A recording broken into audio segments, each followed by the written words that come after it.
What's up, guys, and welcome to another episode of Tech Space Africa, the podcast. My name is Nigel, and I want to take this opportunity to thank each and every one of you who has been listening to the mini podcasts, the large, longer podcasts. You have shown me a massive amount of support in the last few videos, and I'm pretty stoked. So today I want to talk about the OPPO Find N2 Flip, which was launched this Tuesday. I was lucky to be among those invited to the event, and so I got a hands-on the variant which is available in Kenya. So saying variant makes me feel like I'm talking about Kang, from the Marvel multiverse or whatever. But so the available variant here will be in Moonlit Purple and Astro Black.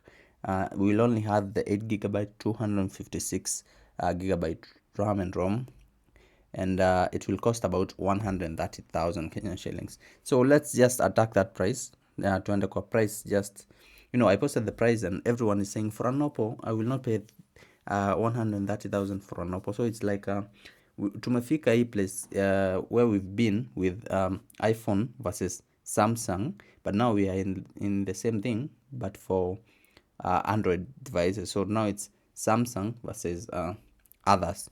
So OPPO is a big brand. It's a global brand. It's selling devices everywhere. It's not selling this device at 130k in Kenya alone. This device is available. It was launched globally in the UK last month. So it's not only coming to Kenya. It's being sold everywhere. It's a pretty decent device. If you've cared enough, you could have watched some tech reviews. You will see that many people are like praising the device. It's a good device. I had my hands on. I think it's pretty decent. There are a couple of things I don't like about the device, but those maybe if I get a full review, if I get the device for a full review, I will tell you my sentiments on that. But for now, let's just talk about first impressions. So the selling point on this device is that it is a foldable. It folds.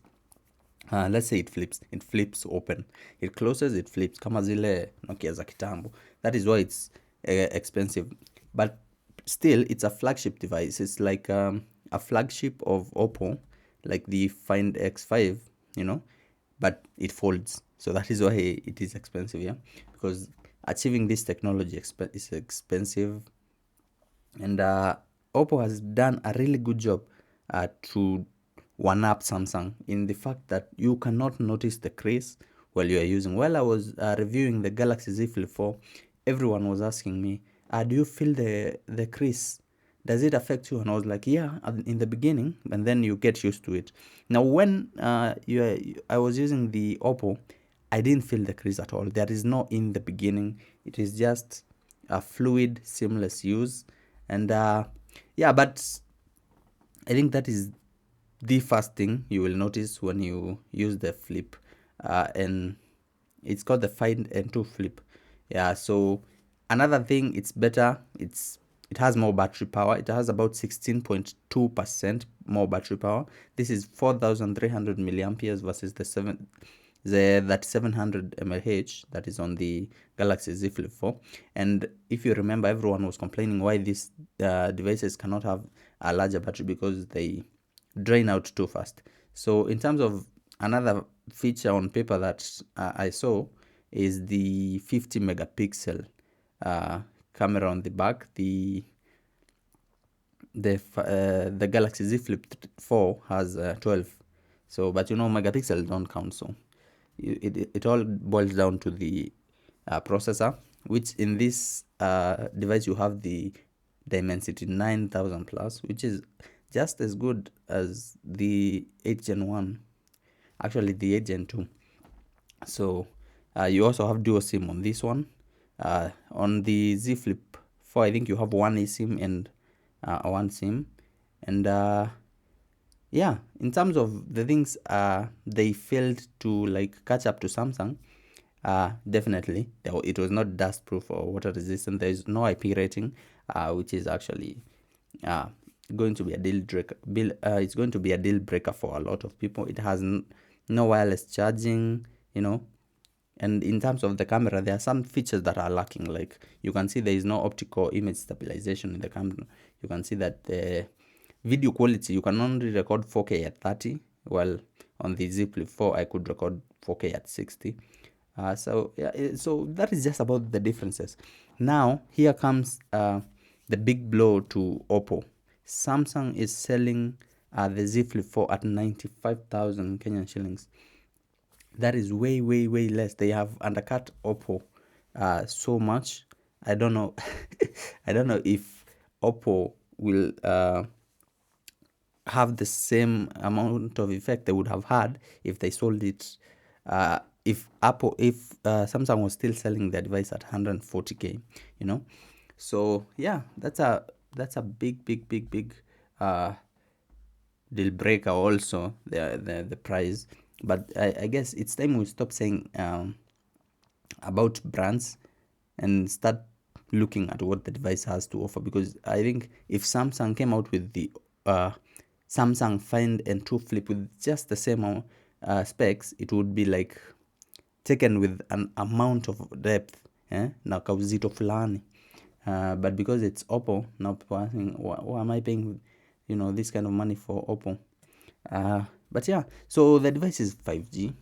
Let's talk about 5G. Everybody has been talking about 5G. Safaricom has been talking about 5G. It has expanded all over the country. Everybody's talking about 5G. But let's talk about the reality of 5G. I have 5G in my house. I barely use 5G in my house, because of the prices. So let's talk about the Wi-Fi plans, from Safaricom.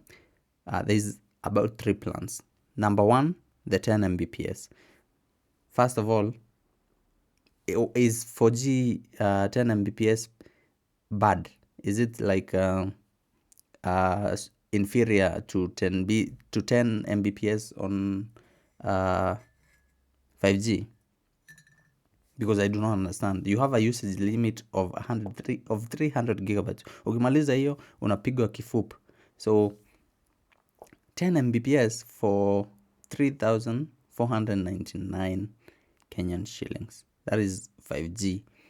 So is 5G 10 Mbps better than 4G 10 Mbps? I do not know. I would love someone who knows this. Akuja and show. 100 Mbps, it's 14,999. And 40 Mbps, it's 5,999. So personally, I would not buy any of those. I don't know who even is using that stuff. And that is not even starting to the amount of you have to pay to install the thing. I think the router costs about 25,000. I do not know who will afford this 5G. So let's talk about the other one for mobile data. So for 15 GB, you pay 1,000 for 30 days. 2,000, 30 days. 3,000, you get. So you get 65 GB for 3,000. 2,000 you get 35. 5,000 you get 100 GB, and 10,000 you get 200 GB for 30 days.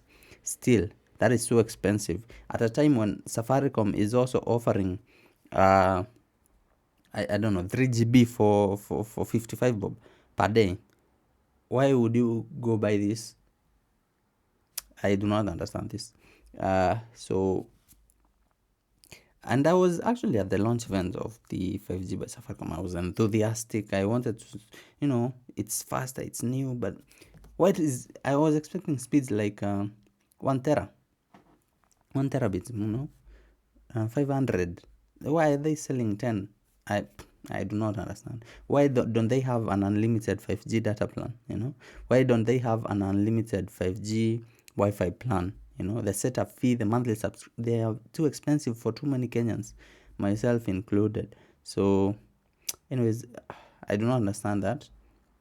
But if you want to know, the Safaricom is now available in like 28 towns. It's in Nairobi, Kiambu, Mombasa, Kisumu, Uasin Gishu, Nakuru, Garissa, Kajiado, Kisii, Machakos, Kakamega, Kilifi, Siaya, Kericho, Kwale, Laikipia, Marsabit, Meru, Narok, Nyeri, and Vihiga. So it is really available. It's just too expensive. Yeah, so once again, I don't want to take a lot of your time. I think I've yapped. I like to make this about 10 to 15 minutes. So yeah, so thanks guys for listening, and let's catch up on the next one.